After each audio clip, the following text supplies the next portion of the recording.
There we go. Okay. All right. So today and tomorrow we're doing our very last lesson, which is pretty exciting, right? We've gone through this journey. We started with rates of change and change in tandem back in Unit 1. We're ending with rates of change. Okay. And we're going to be talking about like how does this connect to these polar graphs. Okay. So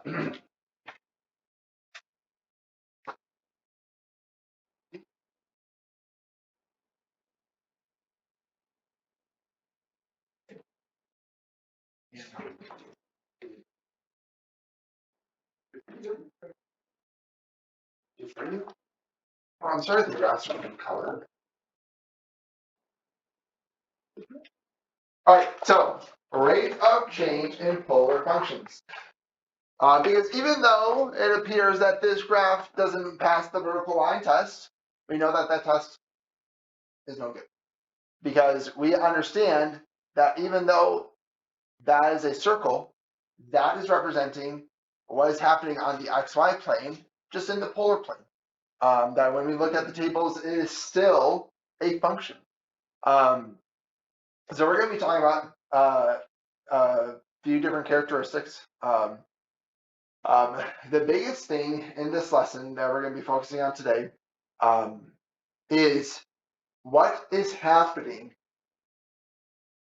on the function as we trace the point, as we go around a circle, as we go through a lemma as we go through a rose curve. Now, granted, remember, you don't need to know those names for the exam, okay? So it's not like there's going to be a multiple choice, like, name this shape.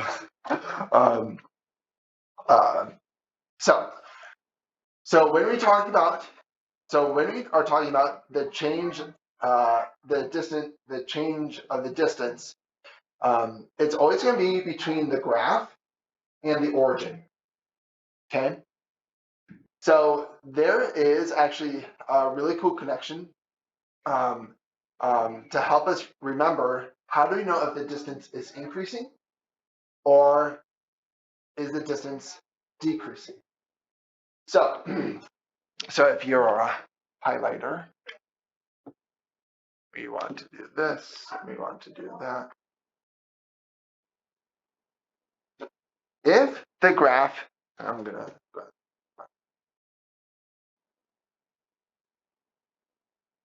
If it is increasing,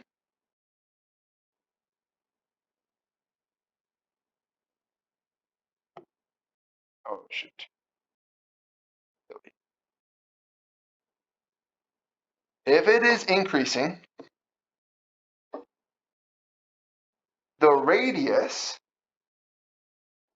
so that's the r part of our polar functions, is positive and increasing.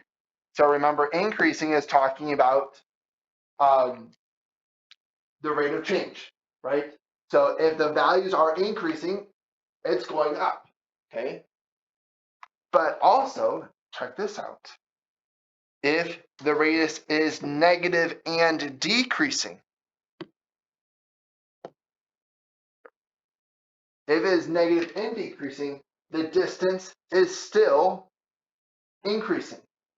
So this is actually, so what is worth pointing out here is that when we think about positive increasing, we're obviously thinking about plus signs, right? Plus, plus. When it is negative and decreasing, right, we're thinking about a negative symbol. So what is important about something when we're talking about the change of the distance is increasing?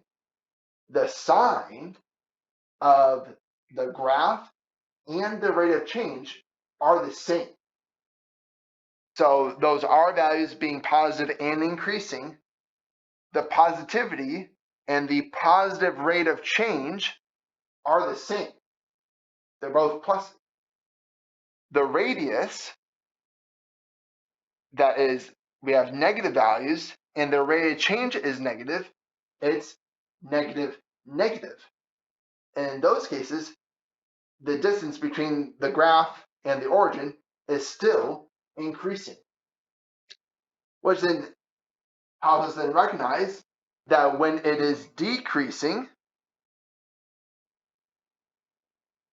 they are opposites. If it's positive and decreasing, or negative and increasing, that is where the distance between the graph and the origin is getting smaller, okay? So the distance between the graph and the origin is increasing, the distance is getting bigger. But if the distance is decreasing, that means the distance is getting smaller. Here's another way that we can think about it. It is in this increasing scenario, if the distance between the graph and the origin is increasing, say we're tracing the graph. In this first context, do you think the point would be going away from the origin or towards the origin? Away from the origin.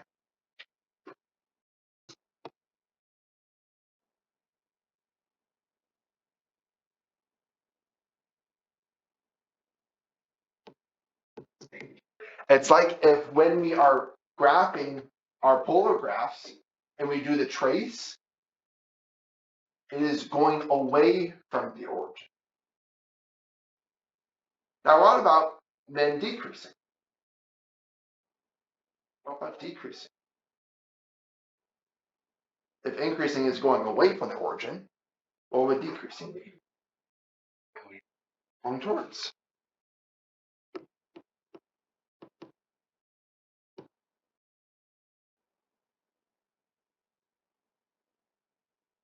Going towards the origin. So this is kind of what we're going to be focusing on in this first part of the lesson today. Okay. Now, because we are talking about increasing and decreasing, take a look at this. If the polar function changes from increasing to decreasing, or vice versa, it has a extrema. Remember, an extrema is a minimum distance or a maximum, a minimum or a maximum. So we can talk about the point closest to the origin or farthest from the origin, depending on where those graphs are changing. Okay, so still using the XY graph for these trig functions is still going to be helpful for us because that is where we're looking at the positive, increasing, negative, decreasing, where that's what we're looking at and kind of correlating it to that polar graph. Okay. So we're going to kind of go through some examples and then we're going to do some fill in the blank. All right, given r theta is 4 sine of theta from 0 to pi. We're going to use the table and the graph to complete these statements. Okay. All right, now one thing I am going to do just to kind of practice what I would like you to do as well as you're considering these. It is easy for us to understand that from 0 to pi, okay, the sine graph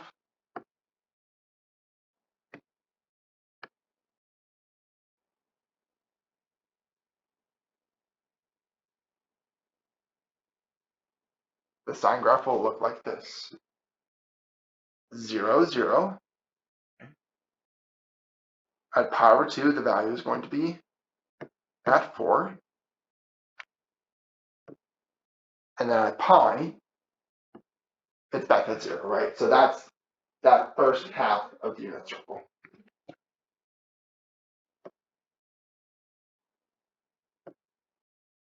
Okay. Okay. I love trigonometry. It is fun for me. All right. Okay, so so this point 0, 0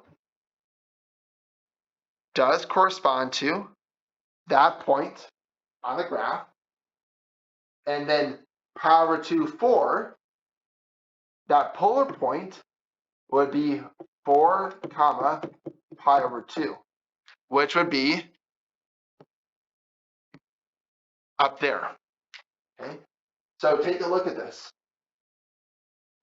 On the interval from 0 to pi over 2, r of theta is, how would you describe, what words from the table above would you use to describe what's happening from 0 to pi over 2? Yeah, positive and increasing. Positive and increasing.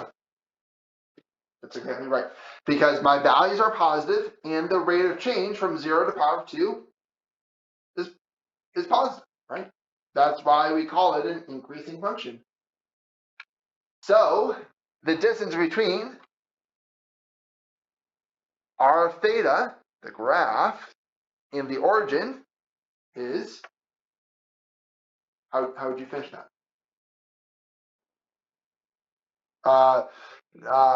We can't quite actually calculate the distance, but so we're saying on an interval from 0 to pi over 2, because r of theta is positive and increasing, what's happening to the distance over that interval? It is increasing. Now, how would you describe what's happening at an interval from pi over 2 to pi?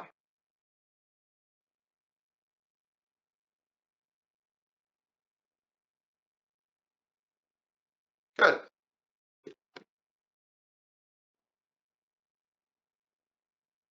Because I see from pi over 2 to pi, my rate of change is now negative, but my values are still positive.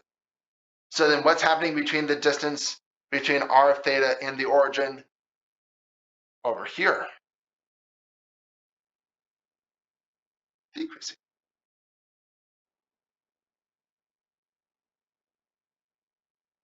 All right, so then the question is, at what value of theta, what value of the angle, is the polar function farthest from the origin? At what angle? Good. It is pi over 2. Oops. Oh.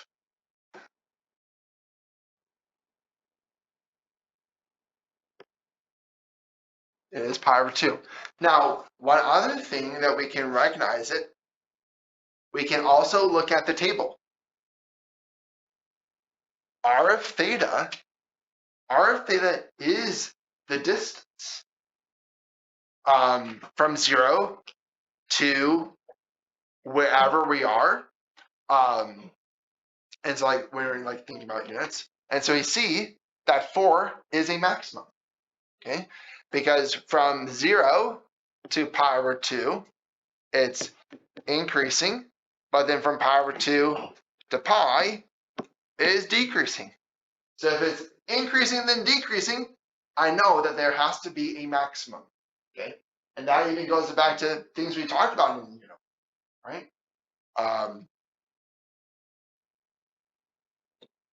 Like rates of change of linear quadratics, rates of change of polynomials. So we're using those same things. Okay.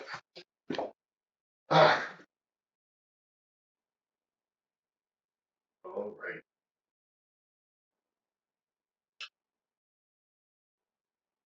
Okay.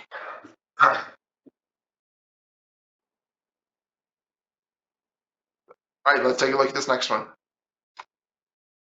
Given r of theta is 4 cosine 2 theta from 0 to 2 pi, use the table and the graph to complete the following statements. All right. Now, what I do want to show you is we made the graph before. Let's see how we can work through these if we don't make the graph, okay? Not that making this graph is challenging. So let's look at the table. Okay. So on the interval from pi over 4 to pi over 2, so from here to here, how would I describe the graph that I'm not seeing? Okay, how would I describe the graph if I see this chunk of the function? So go ahead. Negative and decreasing. Negative and decreasing. Yes, because the value, obviously the values are negative, but they are going from 0 to -2 to -4. Negative and decreasing. Okay. So what is happening between the distance between r of theta and the origin? Yes, it is increasing. Okay. Now, what we can do is we know how to plot points. So we can trace and see where is this happening on the graph. What I'm going to do is I'm going to just label the points. I'm going to say A, B, and C. So point A, the radius is 0, so it's at the origin. Okay, so that's A. Pi over 3, -2. I have a radius of 2, pi over 3, and I'm reflecting across. So there's B, so that's A. B, and then C is 4, 1, 2, 3, 4, pi over 2 reflected across. There's C. So I can trace point A, point B, point C. Oh yes, the distance is definitely increasing because I'm going away from the origin. Right. What about pi over 2 to 3 pi over 4? Pi over 2 to 3 pi over 4. What's happening there?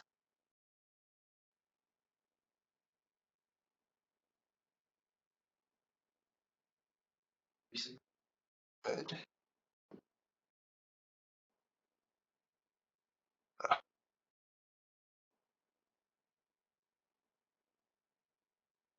So what's happening in the distance here? Decreasing. And we can see as we trace the points, we're coming back towards the origin. So C, D, D would be 2 pi over 3 reflected across. Oh, oops, D. Awesome. And then we are back to A.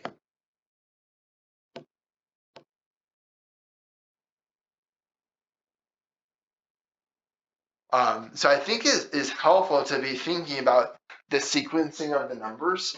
And like when you see those AP classroom questions of like, okay, is this going from A to E, E to A, or B to C, or C to D?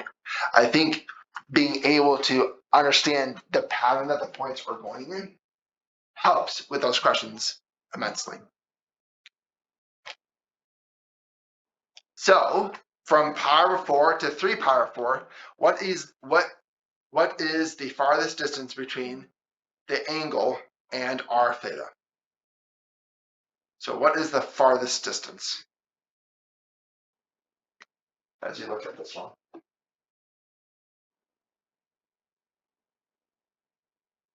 Yep. At pi over 2, the radius is 4. Good.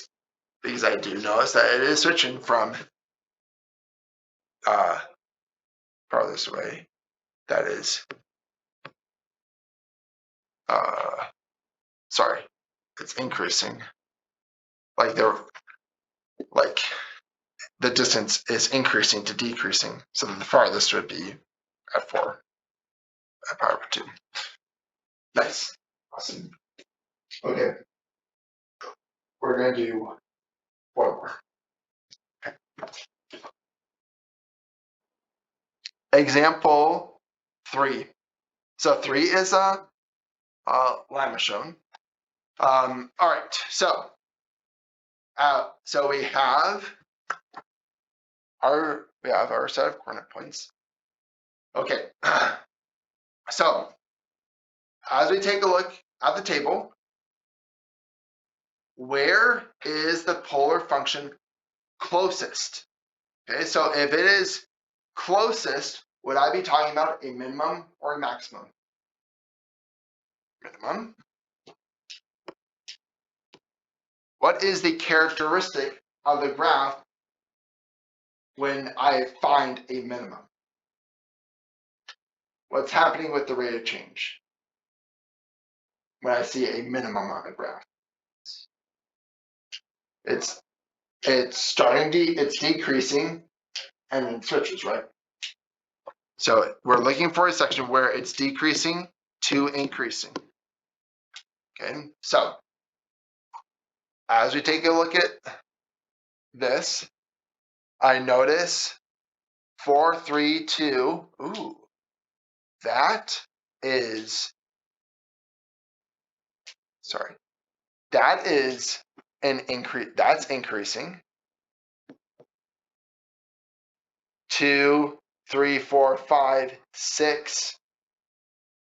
2, 3, 4, 5, 6. This section is, sorry, that should have been decreasing, not increasing.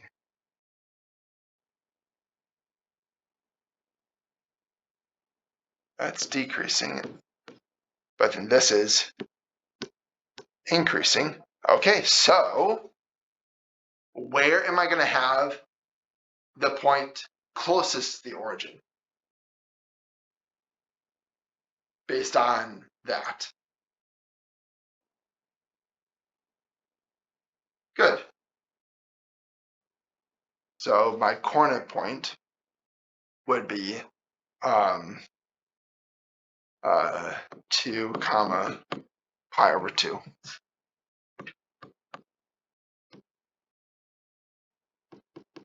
Since the rate of change switches from decreasing to increasing.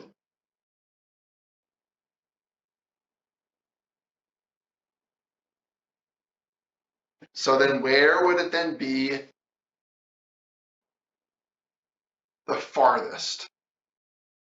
6, 3, 5 over 2. Nice. Because we notice at 6, 3 pi over 2, at that point, it switches back to decreasing. So 6 comma 3 pi over 2, since the rate of change switches,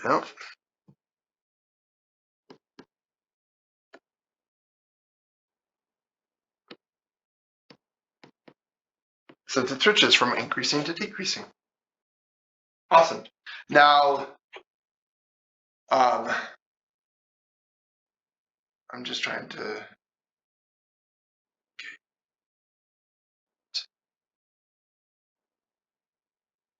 I did stretched.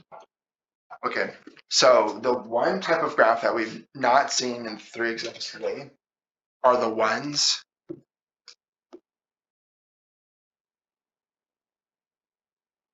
that look like that. Conceptually, the process is the same. There are points in those limachones where we can do this exact same thing. So just be mindful of that as we see different types of problems. So this is where we're going to stop for today. So we're going to save example 4 and example 5 and actually calculating rate of change for tomorrow. So it's almost like this first part of the lesson is like similar to that 1.1 when we were talking about like increasing, decreasing, and concavity and talking about rates of change, but then we were actually calculating it in topic 2. So, alrighty, great.